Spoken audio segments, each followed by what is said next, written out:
Hi, today's tip is about finding the right caregiver fit.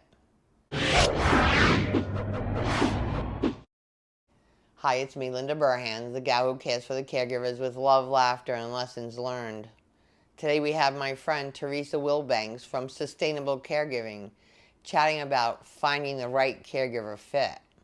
Hi, I'm Teresa Wilbanks with Sustainable Caregiving.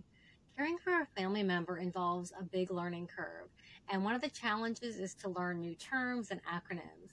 And when you're at the point to receive help caring for your family member, the choices and options can be confusing.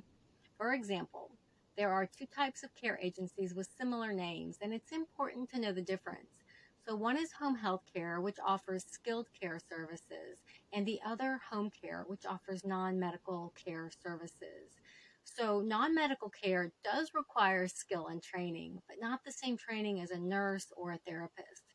So, here's a breakdown of the fundamental differences between the two agencies. Home health care services require a doctor's order and they provide temporary assistance, usually following a hospitalization or an injury.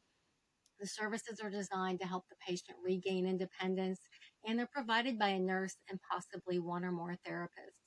After Dad's stroke, we had home health services that included a nurse, a physical therapist, an occupational therapist, and later a low vision therapist was added.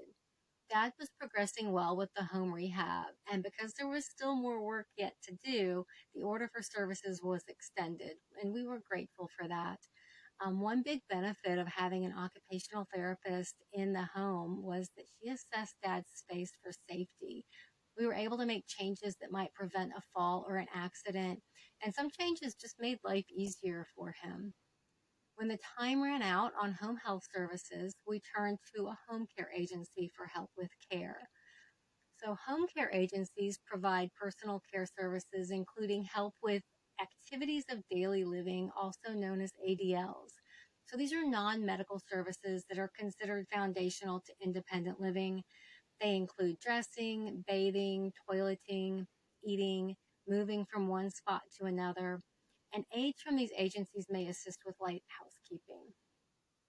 Homemaker aides help with instrumental activities of daily living, known as IADLs. And these are non medical activities important to independent living, but not critical. And they include things like light housekeeping, preparing meals, grocery shopping, running errands, laundry, companionship, and medication reminders. Home care nurse services may include administering medication, injections, monitoring vital signs, wound care, and other medical therapies. So, your care recipient might be resistant to having someone in the home. They might not accept that help is needed, or they might disagree with how the assistance is provided. Therefore, it's crucial to identify an aide or aides who will be a good match for your loved one. And once this relationship is developed, your family member will likely be less resistant. And when the right match has been made, your care recipient might even look forward to those visits. If your loved one's resistance is still a challenge, you might appeal to your family member's concern for your well being. So share that you need help helping them. Letting them know that the aid is there to help you may smooth the transition from you doing all of the work to sharing the load. You still may need to have an agreement with the aid that certain tasks need to be accomplished, regardless of the instructions from your family member. There is a lot to consider when you've decided that it's time to accept help. Will you hire an agency or a private aid? There's some benefits to working with an agency. The agency staff receives training and must stay current on certifications. The home care agency has insurance to cover mishaps. The agency conducts background checks. Taxes are paid by the agency rather than the client. And if an aide can't fulfill the shift, another aide will be sent. The agency can offer direction to the aide if performance becomes a challenge or a concern. So home care agencies aren't everywhere across the U.S. and may not even be an option in your area. So whether you work with an agency or a private hire, it can be helpful to assess your needs and find the right fit for your family member. So to get started, list the services that you need. Think about the conversation and possible questions as you begin to prepare for the meeting.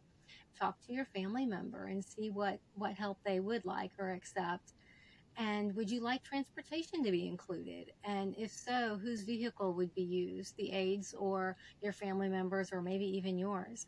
So, will your family member require help with ADLs or more companionship type services? Will the agency work with you on matching the right fit for your family member? What training is provided for the staff? What background checks are conducted? Will pet care be included?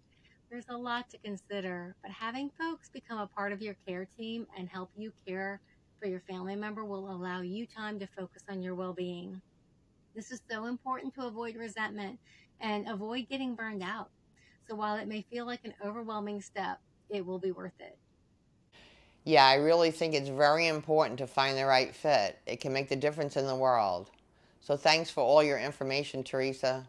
Tune in next week for another tip sponsored by Arden Courts, where all they do is memory care. And have a delicious day.